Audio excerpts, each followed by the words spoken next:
Hey guys, Amit here for PhoneRadar, and this is the Fitbit Charge HR band which comes with the heart rate feature.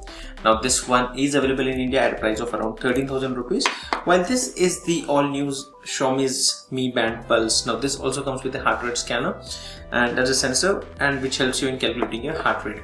So I have been using both of these from around 3 days. Well, this is my primary band and this is the one which I'm using from 3 days. Let me do a quick comparison of both of these in different point wise. So first off, let's talk about the design. In terms of design, definitely the Fitbit wins because it comes with a display and you can actually tap on the band itself to check out the current steps, the heart rate, the distance traveled, floors climbed, and few other information which is shown on the display. While in case of the Xiaomi's band, you don't get that, but there are 3 LED lights which indicate you how many steps you have walked.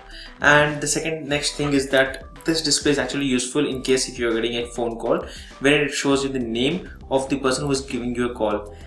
The same way the Mi Band also does that, but since there is no display onto this, it doesn't show you the name, but it does vibrate and the lights start blinking. So overall, that job is still done. You at least know there's a phone call, and since there's a pricing difference of around 6 to 7 times right now, that's fine. If you're okay with it, it's okay. And next up, about the feel factor, I definitely feel the Fitbit does look actually better when compared to this one. But if you talk about using it 24/7 and if you're wearing it during the night to track the sleep time, then this is not something which is really comfortable, because these edges actually hurt a lot when you're wearing this and when your hand is this way during the night or in any other position.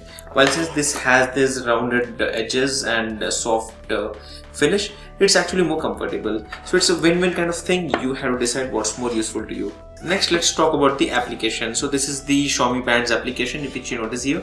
It shows my current steps. It's right now connecting to the band itself.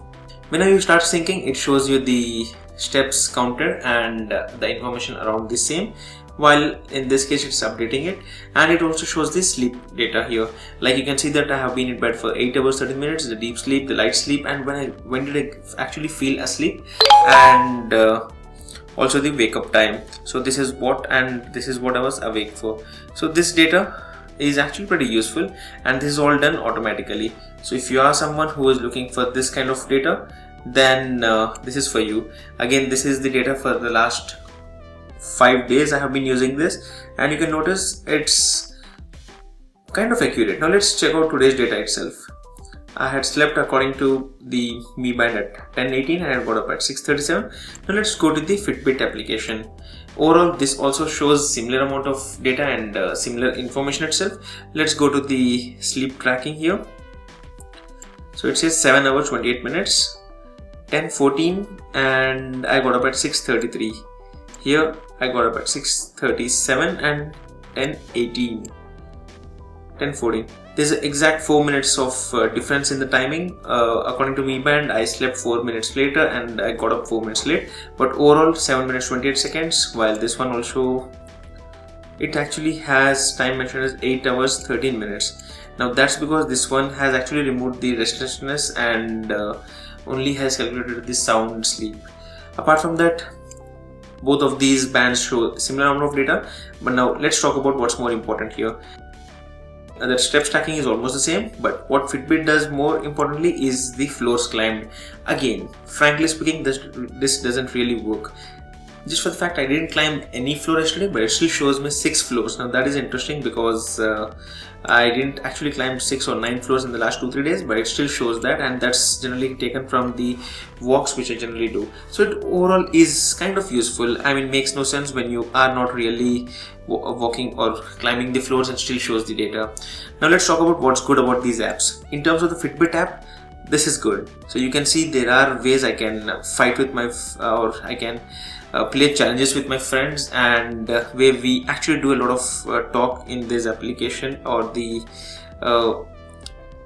championships, wherein we talk about each other. Here is a friend who has actually lost around 12 kgs in the last 45 days. So that's interesting. It's kind of motivating. And right now there's a work week hustle which is going on right now at around 1700 steps I'm in, and I'm at number 4. So that would motivate me to walk more and try to win this. So this is something interesting, which is the friends and challenges section, which is very interesting, and you can also add more friends, and you can notice all these steps by all your different friends in one single place. So that's the best part of this application. Now talking about the Mi Band, you don't get anything as such on your Mi Band.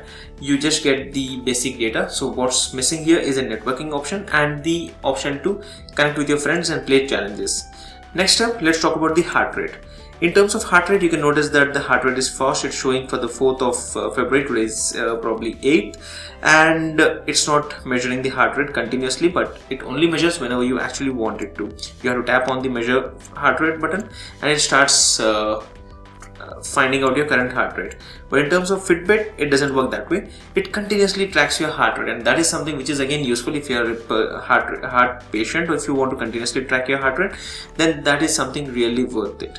So it's in short, what I would say is that if you're a person who is looking for continuous heart rate tracking, then the Fitbit Charge HR is for you, where you also get the option of connecting with other people and being a part of the community. If you're a person who's looking for once in a while heart rate monitoring, and if you're a person who's looking for very good step tracking option, then the Xiaomi's Mi Band Pulse is good for you. And this one costed me around 1800 rupees or 1850 rupees, while this would be soon probably available in India, or you can get it imported from China in a few weeks, wherein the price will actually go down, because right now, since it's the latest launched product, obviously prices are high, but it should go down to around 1500 rupees, and then this would be definitely one of the best fitness trackers to buy, because there's a huge price gap between both of these, and overall they almost offer the same features. It all depends on what you actually want from both of these, and that should be a choice. So this was a comparison of the Fitbit Charge HR with the Mi Band Pulse. Don't forget to add a thumbs up button and let me know in the comment section if you have any queries. This is Amit signing off, and I hope to see you guys in the next video.